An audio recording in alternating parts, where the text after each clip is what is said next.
Good evening, Public Safety Chair and members. My name is Renee Domingo. I'm with the Oakland Fire Department. I'm the Director of Emergency Services and Homeland Security, and I will be covering the next few slides. This slide is about background and just legislative history. Some of you were here and some of you were not here during the time of these changes in terms of, yes, the Public Safety Committee, that's correct. All of you are new. In terms of the City Council, there are some that were here during this process, but I just wanted to outline here that in June of 2009, staff came to the Public Safety Committee and City Council with an informational report on the Domain Awareness Center concept and to request to proceed with the joint application for American Recovery and Reinvestment Act funding, grant funding that was part of Port Security Grants funding. Council and Public Safety supported our application. In July 13th and 2010, the Public Safety Committee and Council again approved our acceptance and spending of the ARA funding that was awarded to the Port of Oakland for the Domain Awareness Center design and Phase 1, including an MOU between the City and the Port of Oakland to move forward as a joint project and use our facility, the Emergency Operations Center, as the facility for the Domain Awareness Center system.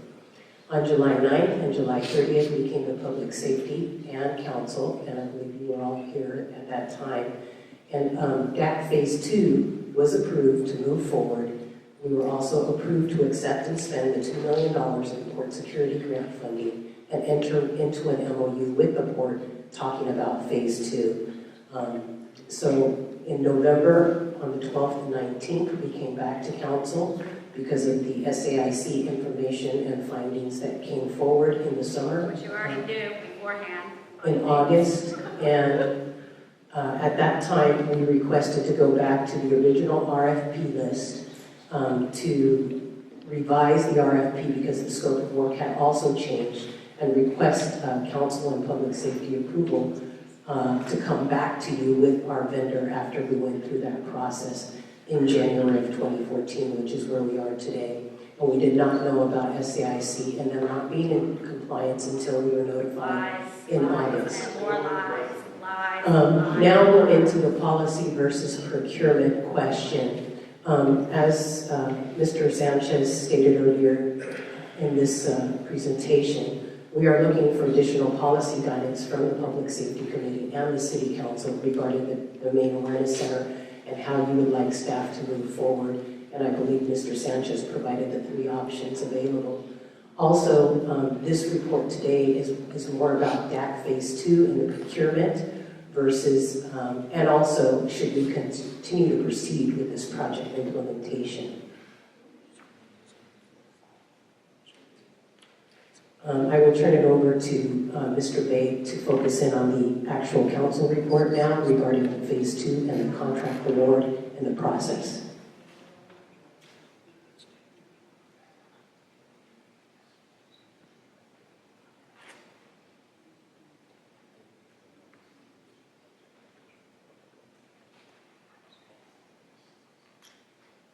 Mr. Big would like me to speak on this particular slide here.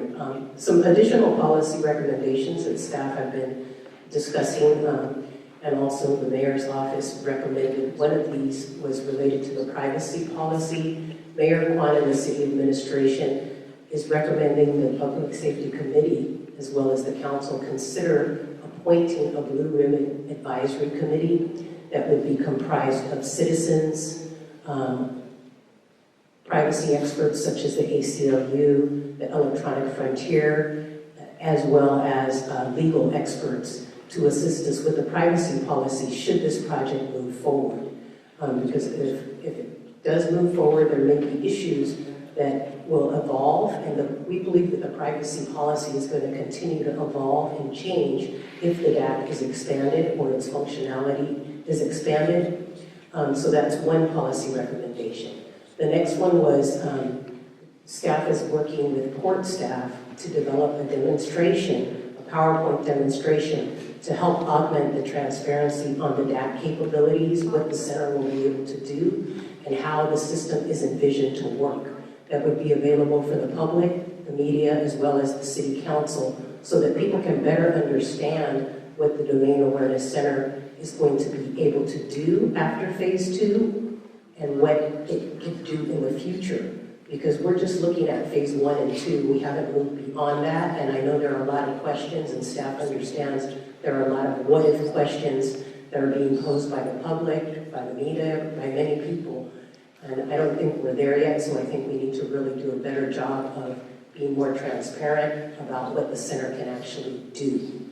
The last policy recommendation that we were asking you to consider, as well as the city council, is to help. One of the things we want to do, because we haven't talked about staffing yet, and I know the focus of this report is not about staffing, but we will be coming back to you to talk about staffing the DAC, and I know there's been discussion about that. And the city and port staff are bringing on consultants to help assist us with doing a staffing study for our center and to provide options, various options for the city council to consider regarding staffing the DAC. So those are those recommendations that we will be considering.